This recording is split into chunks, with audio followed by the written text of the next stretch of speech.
నమస్కారం. ఇటీవల ప్యారిస్ లో జరిగిన ఒలింపిక్స్ నందు 400 మీటర్ల రిలేలో ఇండియా తరపున పాల్గొని స్వగ్రామం అయిన తణుకు విచ్చేసిన దండి జ్యోతిక శ్రీని తండ్రి శ్రీనివాస్ను పాఠశాల స్థాయిలో రన్నింగ్ నేర్పిన కె సీతారామయ్యను పశ్చిమ గోదావరి జిల్లా అథ్లెటిక్స్ అసోసియేషన్ ఆధ్వర్యంలో ఘనంగా సన్మానించారు. ఈ కార్యక్రమంలో అసోసియేషన్ జిల్లా కార్యదర్శి సంకు సూర్యనారాయణ, కోశాధికారి K Baburao, Tadiparru sarpanch Karuturi Narendrababu, Tanuku rural SI K శ్రీనివాసులతో పాటు చిట్టూరి ఇంద్రయ్య ప్రభుత్వ డిగ్రీ కళాశాల వాకర్స్ పాల్గొన్నారు.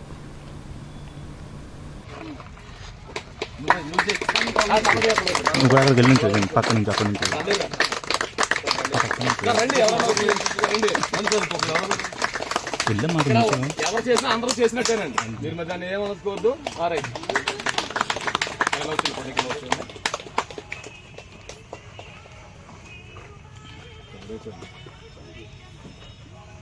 ఓకే, మరి ఇప్పుడు మన ఒలింపిక్ ఛాంపియన్ మన Jyothika శ్రీకి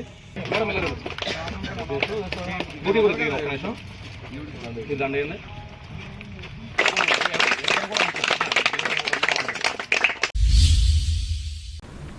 Tanuku senior citizens welfare association, Nisa ఫౌండేషన్ల సంయుక్త ఆధ్వర్యంలో ఆదివారం ఇంటికే పరిమితమైన అనారోగ్య వృద్ధులకు వైద్య సేవలు అందించి మానవత్వాన్ని చాటుకున్నారు.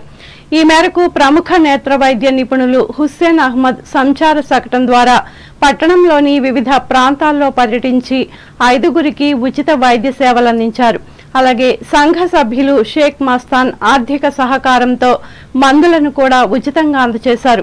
ఈ అరుదైన ఆదర్శ సేవా కార్యక్రమానికి సంస్థ కోశాధికారి అర్జి భాస్కర్రావు, మెంబర్ గిరిజాల నాగేశ్వరరావు, నర్సింగ్ సిబ్బంది పాల్గొన్నారు. ఈ ఉచిత వైద్య సేవలు కోరుకునేవారు స్వయంగా కానీ లేదా 9059290717 99853 43530 మొబైల్ నంబర్లకు ఒకరోజు ముందు తెలియచేయాలని నిర్వాహకులు కోరారు. తాడేపల్లిగూడెం మండలం రైతాంగానికి ఏలూరు కాలువ చుక్కలు చూపిస్తోంది. భారీ వర్షాలు, వరదలు వచ్చినప్పుడు ఇది మరింత తీవ్రమవుతోంది. విజేశ్వరం హెడ్స్ లూయిజ్ నుంచి ఏలూరు తూర్పు లాకుల వరకు గోదావరి పశ్చిమ డెల్టా ప్రధాన కాలువ ప్రవహిస్తుంది. ఇది సెట్టిపేట లాకులు దాటిన అనంతరం నందమూరు ఆక్విడక్ట్ వద్ద తాడేపల్లిగూడెం మండలంలో ప్రవేశిస్తుంది. ఆరుళ్ల, నవాబ్పాలెం, కృష్ణాయపాలెం, ప్రత్తిపాడు, జువ్వలపాలెం, తాడేపల్లిగూడెం టౌన్, పడాల, తాడేపల్లి, ముత్యాలంబపురం, ఉప్పాకపాడు అండర్ టన్నెల వరకు సుమారు 20 కిలోమీటర్ల మేర ఈ ప్రాంతంలో ప్రవహిస్తుంది. అయితే ఏలూరు కాలువకు నీరు విడుదల విషయంలో పెంచితే దిగువకు శాపం, తగ్గిస్తే ఎగువకు కోపం అన్నట్లుగా పరిస్థితి తయారైంది. వర్షాలు, వరదల సమయంలో ఈ సమస్య మరింత తీవ్ర రూపం దాల్స్తోంది. ఈ కాలువకు ఎగువన నిడదవోలు, తాడేపల్లిగూడెం మండలాలు ఉన్నాయి. దిగువన భీమడోలు, దెందులూరు మండలాలు ఉన్నాయి. దీంతో నీటి విడుదల తగ్గించకపోతే తాడేపల్లిగూడెం మండలంలోని గ్రామాల్లో పొలాలన్నీ నీటిలో మునిగిపోతున్నాయి. రైతులు తీవ్రంగా నష్టపోతున్నారు. నవాపాలెం గ్రామం వద్ద ఎగువ గ్రామాల నుంచి వచ్చే నీటి ప్రవాహంతో పొలాలు దెబ్బతింటున్నాయి. ఇక్కడ ఏలూరు కాలువకు సమాంతరంగా పొలాలు ఉండటంతో కాలువలో నీటి మట్టాన్ని తగ్గిస్తేనే పొలాల్లో నిలిచిపోయిన నీరు కాలువలోకి లాగుతుంది. లేకపోతే కాలువలో నీరు పొలాల్లోకి ఎగతన్ని ముంచేస్తుంది.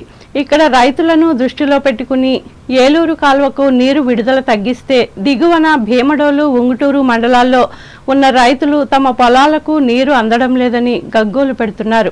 ఈ విధంగా ఏలూరు కాలువ అటు ఇరిగేషన్ అధికారులతో పాటు ఇటు రైతులకు చుక్కలు చూపిస్తోంది.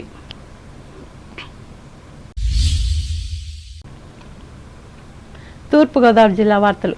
గత ప్రభుత్వంలో జరిగిన అవినీతిని కప్పిపుచ్చే ప్రయత్నాలకు పాల్పడే అధికారులను ఉపేక్షించబోమని రాష్ట్ర పర్యాటక, సాంస్కృతిక, సినిమాటోగ్రఫీ శాఖ మంత్రి కందుల దుర్గేష్ పేర్కొన్నారు. తూర్పుగోదావరి జిల్లా ధవళేశ్వరం పోలవరం ఎడమ కాలువ భూ సేకరణ ప్రాజెక్టు కార్యాలయంలో ఫైల్స్ తగలబెట్టిన సెక్షన్ను ఆదివారం ఆయన పరిశీలించి మీడియాతో మాట్లాడారు. ఈ కార్యాలయంలో ఆఫీస్ రికార్డులకు సంబంధించిన పేపర్లను తగులపెట్టిన సంఘటనని ప్రభుత్వం తీవ్రంగా పరిగణిస్తోందని అన్నారు. దీనిలో వాస్తవాలను తెలుసుకునేందుకు జిల్లా జాయింట్ కలెక్టర్ విచారణ చేపడతారని తెలిపారు. ప్రభుత్వం ప్రజలకు పారదర్శకంగా పరిపాలన అందించాలనే సంకల్పానికి తూట్లు పొడిచే విధంగా ఇటువంటి ఘటనలు జరగటం దురదృష్టకరమని వ్యాఖ్యానించారు. ప్రజల్లో ఉన్నటువంటి ఆలోచన ఏంటంటే గత ప్రభుత్వం పోలవరం ప్రాజెక్టులో భారీ ఎత్తున అవినీతి చేసిందనేటువంటి మాట అందరికీ సుస్పష్టమైన విషయం.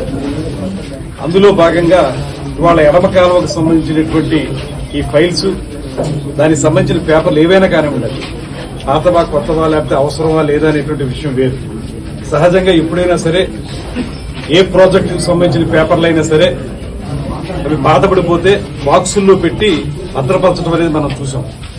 అంతేగాని ఇదేదో రోడ్డు మీద చెత్త ఊడ్చి చెత్తని తగలబెట్టినట్లుగా ఈ పేపర్లు తీసుకెళ్లి తగలబెట్టేటువంటి విధానం మాత్రం నేను గతంలో ఎప్పుడు చూడలే.